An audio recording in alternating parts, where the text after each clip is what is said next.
듣고도 믿기 힘든 일이 벌어졌습니다. 이재명 정부 초대 민정수석으로 발탁되었다. 단 5일 만에 낙마했던 오광수. 그랬던 그가 윤석열과 협업했던 한학자 총재를 변호하기 위해 통일교에 합류한 천인공노할 사건이 발발했는데요. 이게 웬일입니까? 나 진짜 이것 때문에 어제 너무 충격받았잖아.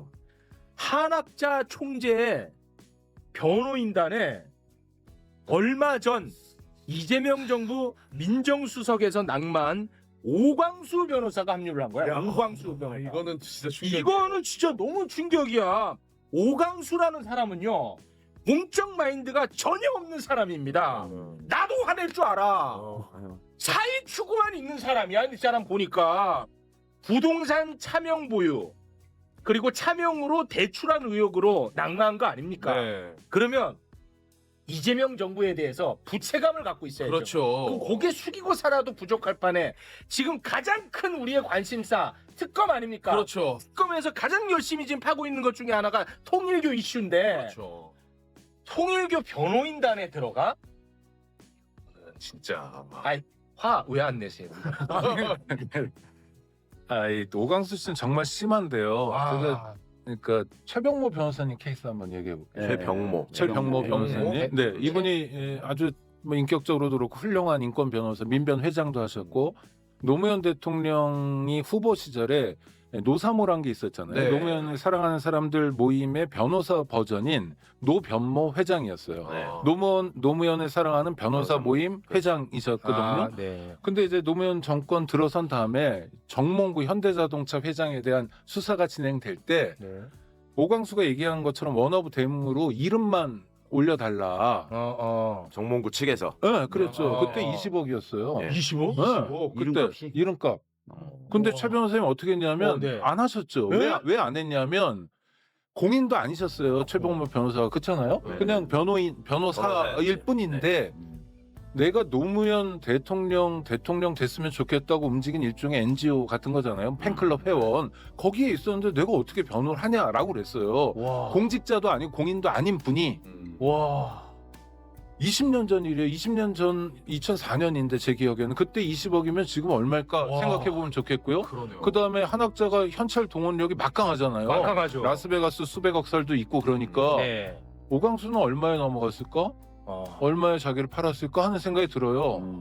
그래서 화가 점잖게 이제 네. 화가 나요. 화가 네. 나실 수밖에 없죠. 오광수의 임무에 대해서 통일교 내부 관계자가 이야기를 한 게 있는데요. 잠깐 좀 네. 볼까요?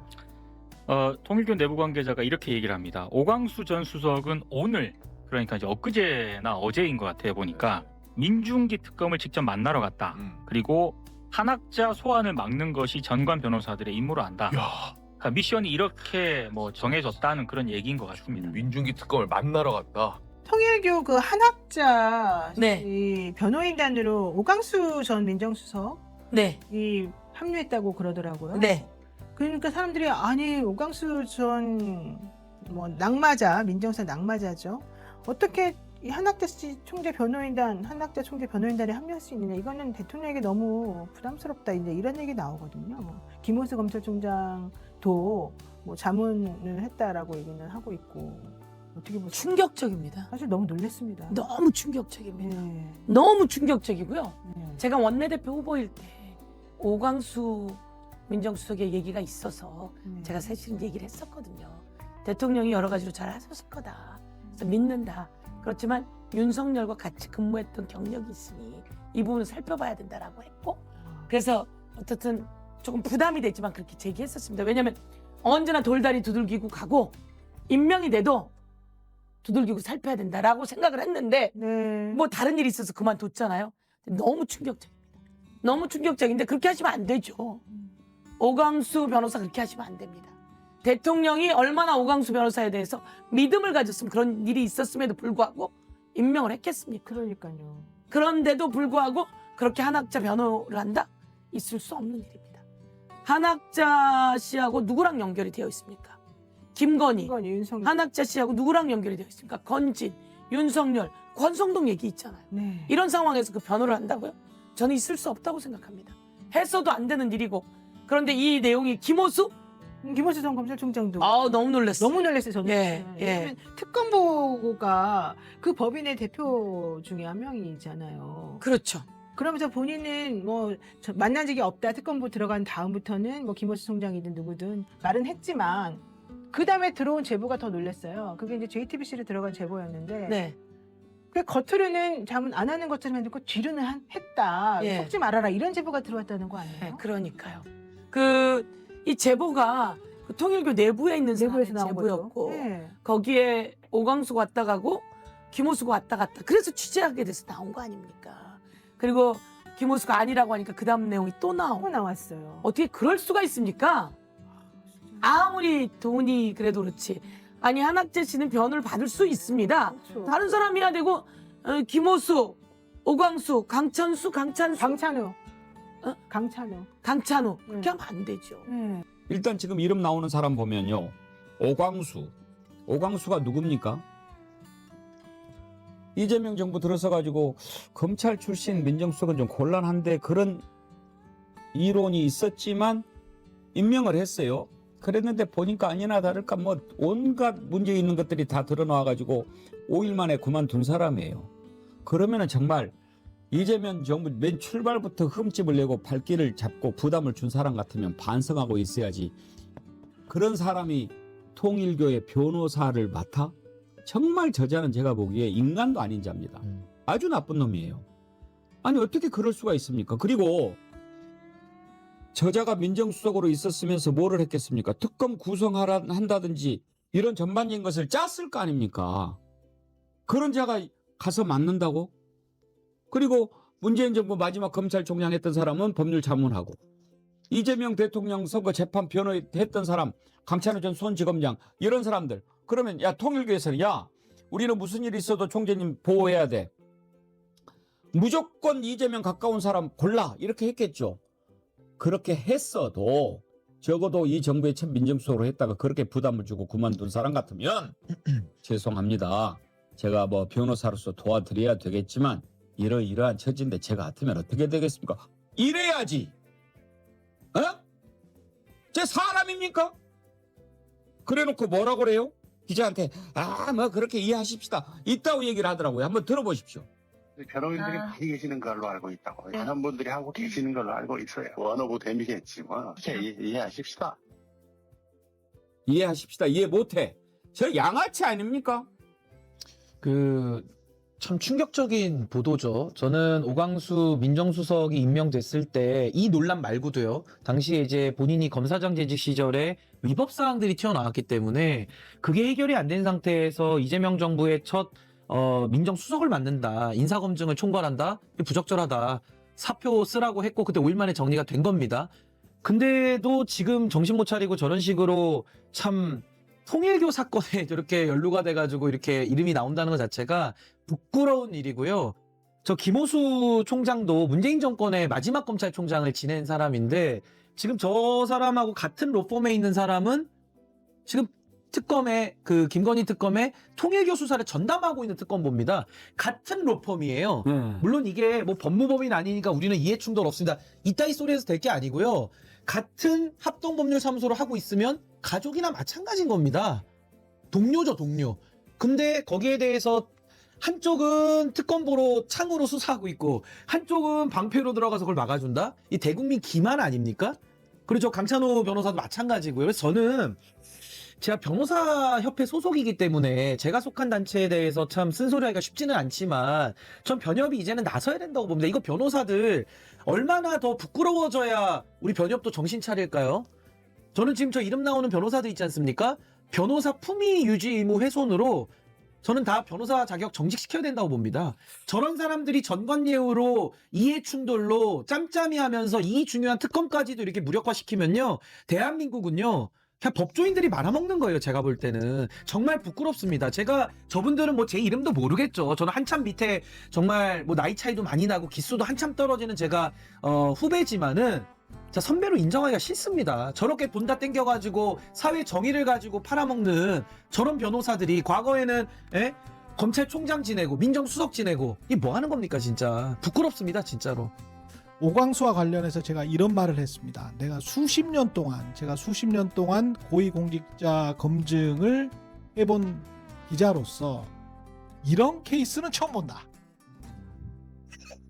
예, 이 정도의 고위공직자가 차명으로 네. 그때 부동산을 숨겼죠. 네. 솔직히 처음 봤습니다. 예, 실정법 위반이죠. 예, 그리고 제 주변에 공직자들 제가 꽤 친한 고위 공직자들도 있는데 1급이고 막 마음 터놓고 이야기하는 그런 사람들도 있는데 이 정도로 뻔뻔하게는 안 합니다. 예. 근데 그래서 그때 말씀드렸던 거고요. 오광수 변호사는 이재명 정부 첫 민정수석으로 임명이 됐다가 예. 4일 만에 낙마입니다. 사실상 이거. 낙마죠, 낙마. 예, 사실상 낙마였고 이재명 정부에 굉장히 적지 않은 부담을 준 그렇죠. 그런 대표적인 케이스라고 저는 보여지는데 그렇게 해서 낙마가 됐으면은 저는 그 뒤에는 뭐 변호사 업무를 안 할 수는 없겠지만 그렇죠. 지금 이 시기에는 예. 자중하는 게 맞죠. 근데 자중하는 것도 모자라서 지금 특검이 통일교를 털고 막 이러고 있는데 한학자 총재 변호인단에 합류를 해가지고 그렇죠. 공식 선임계를 냈대요 이게. 그렇죠. 그러면 이거는 좀 아니지 않냐. 도대체 법조계라든가 이쪽은 무슨 흔히 말해서 진보고 보수고 좌고 우고 뭐 이런 게 없냐 대체. 그냥 돈 되는 거는 다 수임을 하는 것이냐. 그렇죠. 라는 근본적인 지금 의문을 좀 가질 수밖에 없는 상황입니다. 여전히 국회의원들 사이에선 벌어질 수 없었던 나빠루에 조선은 가만히 앉아있어 발언 사건이 이틀이 지난 지금도 계속해서 정치권 최고의 이슈몰이가 되고 있어 잠잠해질 기미가 보이지 않습니다. 오죽 야. 여기가 없으면 장경태 의원도 빵 터지더라고요. 우와 저런 말을 한다고? 그러니까. 이런 약간 경악에 빵 터지. 그렇죠. 저게 국회 짧은 경험으로 말씀을 드리자면 할 말 없을 때 그러니까 논리에서 밀리고 실력이 없어가지고 할 말 없을 때 소위 다선이라는 것들이 하는 말이 저 말이에요. 저래요. 네, 초선은 조용히 해라. 이거를 아니 근데 의원총회 같은 데서도 저런 소리 하는 사람들이 아니 그러니까 있었고. 카메라 없는 데서 하겠지 하더라도. 아니, 물론. 근데 저런 데 앉아가지고 저렇게 얘기하는 근데 거는 일반적인 회사 생활에도 그러잖아요. 자기가 할 말 없을 때 내 네. 밑으로 다 일어나. 그게 거기서 나오는 거예요. 아니 이거 논의하다가 앉으면 너 몇 살이야 이런 거 그렇죠. 똑같은 거야. 기자도 그러거든요. 어. 막 싸우다가 안 되잖아요. 너 언제 들어왔어? 이렇게 따져요. 똑같아요. 아니 그 국민의힘 문화가 어떤지 좀 한번 좀 듣고 싶네요. 그러니까 이 가만히 있어라는 게 국민의힘 문화라고 보시면 될 것 가만히 같아요. 그러니까 있어. 초선이니까 아무것도 모르니까 가만히 있어. 근데 가만히 있는 사람들이 대부분 재선되고 삼선이 돼요. 정확하게 말씀하세요. 정확하다는. 정확한 말씀. 국민의힘 그래요. 그러니까 너 뭣도 모르면 가만히 있어. 어. 네, 그러니까 그게 이제 일반적으로 싸울 때도 네 나이가 몇이야? 네 나이가 뭐 네 이름이 뭐니? 이렇게 물어보는 것처럼 기본적으로 뭐 가만히 있어라는 건 너 몇 살이야라고 얘기하는 것만큼 상당히 무례한 얘기임에도 불구하고 그게 횡횡해요. 잘 먹히고. 네, 그리고 그 자체가 이제 특권 의식이고 사실은 어찌 보면 권위 의식인데. 그렇죠. 그래서 제가 23년도에 전당대회 나가고 국힘에서 얘기했던 게 뭐냐면 국힘이 살려면 꼰대 정당화에서 벗어나야 된다라는 말을 했었고 그러면서 제가 출마하며 얘기했던 게 나의 라이벌은 특정 후보가 아니라 이 윤핵관과 특권 의식이다 이런 얘기를 한 적이 있어요. 왜냐하면 이들은 소수나 약자에 대한 그게 없어요. 예를 들어 국회 내에서의 이제 의원들끼리의 또 약자라 그러면 늘 말하는 게 초선, 비례, 여성, 네, 초비녀라고 얘기해요. 거기에 다 해당되시네요. 다 해당되는데 그런데 이제 어떤 말을 이 할 말은 해야겠다라고 말하면 그때부터 이제 씌워지는 게 바로 이건 당에 대한 도전이다라고 하면서 내부 총질러가 되죠. 내부 총질러가 되면 어떻게 돼요? 이제 의원들이 점점 제 곁에서 이렇게 떨어져서 떨어져 나간다. 걸어 다닐 때도 이제 같이 안 걸으려고 고립되네. 하고 고립되게 시키는 부분이 있고 왕따 아니야? 그거? 왕따지. 왕따 문화를 그렇게 만들어가는 게 있었기 때문에 제가 저걸 보면서 간사하지 않으셨으면 좋겠다라는 걸 방송에서도 여러 번 얘기를 했어요. 왜냐하면 간사라는 게 관행적으로 사실 재선이 하거든요. 그 상임위의 간사는 거의 재선이 합니다. 근데 5선의 국회의원이 거기서 싸워보겠다라고 간 것인데 지금까지 나경원 의원이 걸어왔던 길을 봤을 때는 이렇게 실수할 경우가 많아요. 그러니까 어떠한 뭐 실체적 진실이 살아남는 게 아니라 그냥 막말만 남는 경우가 상당히 많았기 때문에 그러니까 나경원 의원도 초선일 때가 있었던 거거든요. 근데 본인의 초선일 때 올챙이 쪽은 생각 안 하고 이제 와서 다른 초선들의 입을 막겠다. 저 이런 식의 태도는 정말 참 정치할 자격이 없다라는 걸 스스로 계속 보여주고 있다라는 생각이 듭니다. 저는요, 그 권위주의 이런 표현을 떠나서 기본적으로 인성을 생각하게 돼요. 아니, 초선이면 국회에서 1분 이야기하고 5선이면 5분 이야기하게 돼 있습니까? 국민이 한 표를 던져서 뽑은 사람 아닙니까? 그런데 초선은 가만히 있으라니. 말이 됩니까? 말도 되지 않고요. 미국 의회 같은 데서 선수를 절대로 따지지 않는다는 거예요. 왜냐하면 한 명 한 명이 헌법기관이에요. 말씀 주신 대로 국민으로부터 선출받아가지고 그 대변인으로 대리인으로 하는데 너 어디 감히 알지 못하면 가만히 앉아있어라고 이야기를 합니까? 반민주적인 DNA가 그냥 왜냐하면 사람의 말이라는 게 본인의 어떤 사고체계가 부지불식간에 드러나는 건데 아니 민주주의 국가에서 반민주주의적인 정치인이 행보를 한다는 게 그게 맞습니까? 그리고 본인이 그 자리에 적임자가 아니니까 정치적인 논란이 되는 거잖아요. 그러니까 또 그렇게 항변하더라고요. 아니 내가 재판받고 있는 건 맞지만 민주당 의원들도 재판받으면서 뭐 어느 자리도 가고 어느 자리도 갔지 않았느냐. 아니요. 본인은 그냥 재판만 받지 않았어요. 한동훈 대표가 폭로했잖아요. 자기를 찾아와서 재판 청탁을 하더라. 공소 취소해달라고 읍소를 하더라. 법사위 간사로 맞습니까? 지금 해당 재판 결심 공판이 예정돼 있고 이런 상황 속에서 그 자리에 가는 의도가 뭔지 당연히 국민들이 질문할 수 있는 거 아닙니까? 그런데 이틀막 정권의 그 연장선답다 그냥 너 입 다물고 있어 모르면 가만히 있어라는 말을 어떻게 합니까? 그 나경원 의원이 평소에 어떤 성향을 가졌는가를 적나라하게 보여주는 장면이라고 생각을 합니다. 그리고 반말이에요. 반말이에요. 그 윤석열 씨도 CCTV에서 보면 반말을 했다는 거잖아요. 근데 네. CCTV 보고 왔던 이제 법사위원한테 이야기를 들어보니까 처음에는 높임말을 쓰다가 또 상황이 좀 뭔가 자기가 좀 장악했다 싶으면 반말을 한다라고 하더라고요. 그러니까 그런 것도 굉장히 좀 강약 약강의 태도가 아닐까라는 생각이 들기도 하고요. 네, 저는 이제 윤석열식, 나경원식 두 사람이 또 친했다는 거잖아요. 제가 알기로는 두 사람이 서울대 연세학파라고 알고 있어요. 그러니까 무슨 얘기냐면 그 나경원 의원이 이제 강서구잖아요. 화곡고등학교 그 거기에 이제 그 이사장 집 아들 딸이잖아요. 예, 맞습니다. 뭐, 사학재단의 딸이죠. 네, 예. 제가 예전에 그 취재 많이 했었으니까. 봤었는데 화곡고등학교 화곡군 아니었던 거기가 것 같아요. 아 그래요? 거기 무슨 유치원부터 예, 다 있어요. 맞아요. 유치원부터 다 있는 그 하여튼 화곡동에 있는 학교인데 어쨌든 그 집이 홍신학원. 홍신학원 예, 맞아요. 예, 예. 거기 선생님들이 예, 그 예. 제보하러 많이 다니셨는데 하여튼 그 집이고 그 다음에 아버지가 연대 교수였잖아요.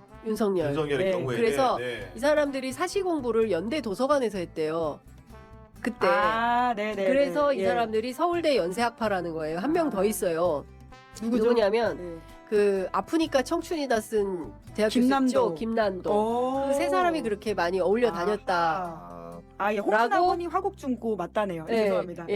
그 사람들이 어울려 다니면서 연세학파를 유지했다라고 같이 당시에 서울대 법대를 다녔던 아무개가 저에게 제보를 해준 바 있습니다. 결국 가까운 사이다. 네, 매우 가까운 사이다. 뭐 친했겠죠. 굉장히 친하게 지내면서 아무개는 구수를 하고 아무개는 금방 되고 뭐 이런 건데 여하튼 그 나물의 그 밥인 거예요. 똑같은 인식을 갖고 있는 사람들이다. 그러니까 저렇게 법사위 회의장에 와서 저는 박지원 의원의 지적이 굉장히 옳다고 생각합니다. 국회의원은 선수가 무의미하다. 병과도 없다. 그렇죠. 계급도 없다. 각자 일 열심히 해서 의정활동 하는 거지. 헌법기관이죠. 각자가. 물론 서로 간에 이제 선배 후배 이런 거는 있겠지만 그렇다고 해서 면전에 대고 가만히 있어. 아니 이거는 흡사 뭐냐면은 엄마가 딸 야단치는 거예요. 얘는 엄마도 딸 그렇게 야단치는 날 안 돼요. 엄마가 딸 그렇게 야단치면 집 나갑니다. 조구의봉 채널은 시청자분들의 구독과 좋아요를 항상 부탁드립니다.